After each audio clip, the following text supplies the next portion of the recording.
We were looking for something that had some sort of historical component that was relevant now, that was, that had the potential to turn into a series. And we were just brainstorming things, and somebody, I can't remember whether it was me or John, came up with the idea of Puberty Blues, and it just stuck immediately. Only 2 miles to go. The original was really gritty. I mean, yeah, I watched it so many times, like my little sister and I just quoted the lines, and I found it quite confronting. You smell like the freeway. Are you from Bankstown? Fat ass mole. My mum told me about it to begin with because she read it when she was a really little girl, and I think she was on the way to a school camp or something, and she was with a group of older girls, and it was the naughty thing to be reading this book. My mum told us about it, me and my sister. She was saying watch this film Puberty Blues, and we were like, Puberty Blues, what kind of name is that? Is it any good? And then she sat us down and made us watch it, and we loved it. Puberty Blues is such a touchstone with the general public even today. There's a wonderful naive clumsiness about it, and it's quite kind of goofy. And I think we're still in that same time period, but we're looking at it with very much 2012 eyes. You don't tell a teacher to get rooted.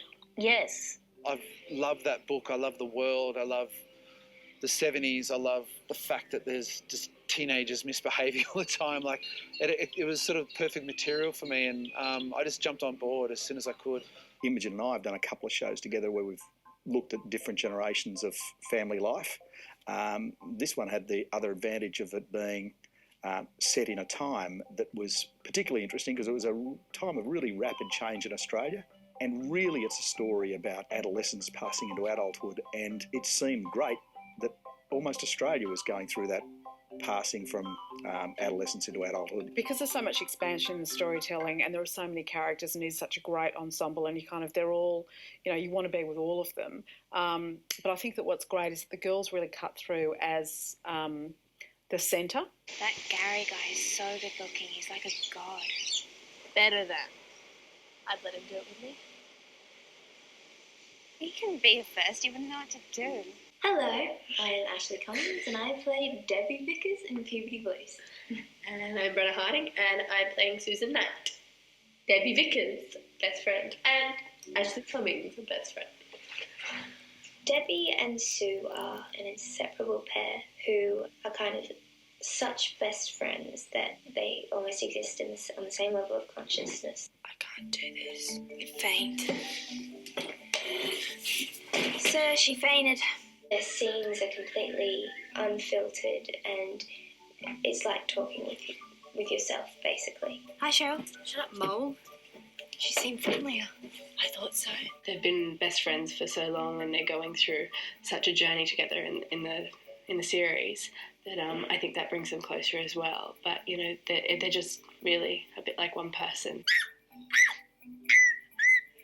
Brenna was, the moment she walked in, she had a very 70s look straight up, like the way she stood or something. She was very raw, and there was something very earthy about her. We were testing these scenes that were quite, I guess the content was quite explicit. I just wanted to see how these teenage girls were going to deal with talking about sex and dicks and thumbs and all this kind of thing. And when Ashley walked in, I just remember thinking, oh man, how am I going to talk to a 13-year-old? And when she said she was 19, it totally blew me away. Ashley and Brenna had an extraordinary chemistry from, the first time we saw them in a test together. Never even talks to me, Oh, but he's wrapped in you. He's on Ricky. Really? Yeah. I am incredibly beautiful, I guess. I'm telling you, stunning. Maybe he's so bad. We had the audition together, and I remember having so much fun. And then on the third day of rehearsals, one of the guys was like, so how long have you guys known each other? And we were like, 3 days. We didn't even need to develop a friendship. It just kind of happened. It was there, and we just feed off each other. It's so wonderful. It's been a gift. Cheryl reckons that some guys are so small that you don't know if it's their dick or their thumb. I mean, I don't know about you, but when I first read the book, it seemed very fiction. Yeah, it did. It felt fiction. It was very Yeah. I couldn't comprehend these things actually happening. I think it's an important project because it's about a beautiful friendship between two girls. It's a celebration of that period of Australian culture and surfing culture. It's a reflection on how far we've come. Such spunks. So cool. And it's really wonderful to see that on screen.